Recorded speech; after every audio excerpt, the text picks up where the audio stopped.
আচ্ছা, এখন কথা বলি 186 এর সেকেন্ড স্ট্রিমটা, যেটা হচ্ছে 186 টিআরটি। 186 টিআরটি ফুল অ্যাব্রিভিয়েশনটা হচ্ছে 186 temporary residency transition. Temporary residency transition অর্থাৎ কি সেটা এখন বলি। 482 তে যারা আছে, 482 হচ্ছে স্কিল শর্টেজ ভিসা। 482 তে যারা আছে সেম এমপ্লয়ারের আন্ডারে 2 থেকে 3 বছর কাজ করে থাকে, এই ভিসাটাকে 186 টিআরটি ভিসায় কনভার্ট করতে পারবে। কিন্তু রিকোয়ারমেন্টস হচ্ছে মিনিমাম 2 থেকে 3 ইয়ার্সের ওয়ার্ক এক্সপিরিয়েন্স থাকতে হবে সেম এমপ্লয়ারের আন্ডারে। এই জন্য এটাকে বলে টেম্পোরারি রেসিডেন্সি ট্রানজিশন, অর্থাৎ আপনি 482 থেকে 186 এ ট্রানজিট করতেছেন।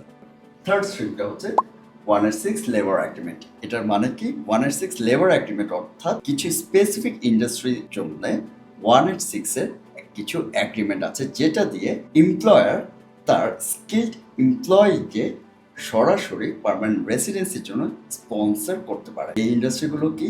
H care. রিসেন্টলি আমি H care jobs and study নিয়ে অনেক কথাবার্তা বলতেছি। আপনি যদি এইচ কেয়ার জব নিয়ে জানতে চান তাহলে আপনি এইচ কেয়ার কমেন্ট করতে পারেন ইনস্টাগ্রামে। আর আপনি যদি এইচ কেয়ার স্টাডি নিয়ে জানতে চান তাহলে আপনি কমেন্ট করতে পারেন ইনস্টাগ্রামে প্যাকেজ। আপনার কাছে ফুল গাইডটা পৌঁছায় যাবে। এইচ কেয়ার ইন্ডাস্ট্রি এবং এগ্রিকালচার ইন্ডাস্ট্রি থেকে এমপ্লয়ার চাইলে লেবার এগ্রিমেন্টের আন্ডারে তার স্কিলড এমপ্লয়িকে সরাসরি 186 এর জন্য স্পন্সর করতে পারে। সেটার জন্য কি করতে হয়? সেটার জন্য ঠিক তেমনি 482 থ্রু দিয়ে টিআরটি দেন 186।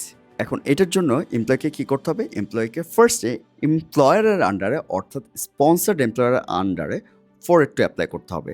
482 অ্যাপ্লাই করার পর সেখানে 2 থেকে 3 বছর একই এমপ্লয়ারের আন্ডারে এক্সপিরিয়েন্স গ্যাদার করতে হবে এবং এক্সপিরিয়েন্স গ্যাদার হয়ে গেলে সেই এমপ্লয়ারের আন্ডারে 482 থেকে 186 টিআরটি অ্যাপ্লাই করতে হবে।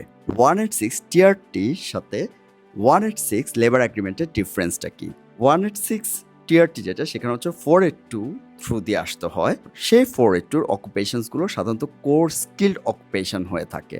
অন্যদিকে 186 লেবার এগ্রিমেন্ট হচ্ছে সেটাও 482 থ্রু দিয়ে আসতে হয়, কিন্তু কিছু কিছু অকুপেশনস হয়তো কোর স্কিল্ড অকুপেশন লিস্টে নেই, বাট স্টিল 482 জন্য এলিজেবল।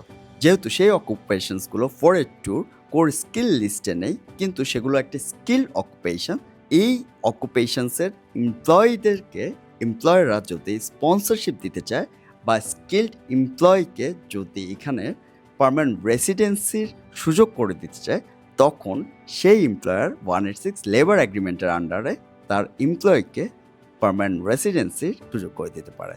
এখন একটু পর্যন্ত যারা দেখছেন তাদের যদি পুরো ভিডিওতে কোনো একটা পয়েন্টে কোনো কনফিউশন থাকে সেটা কমেন্ট করে আমাকে জানাবেন, তাহলে আমি আপনার কমেন্টের এক্সপ্লেনেশন দিয়ে আরেকটা ভিডিওর মাধ্যমে অ্যান্সার দেওয়ার চেষ্টা করব।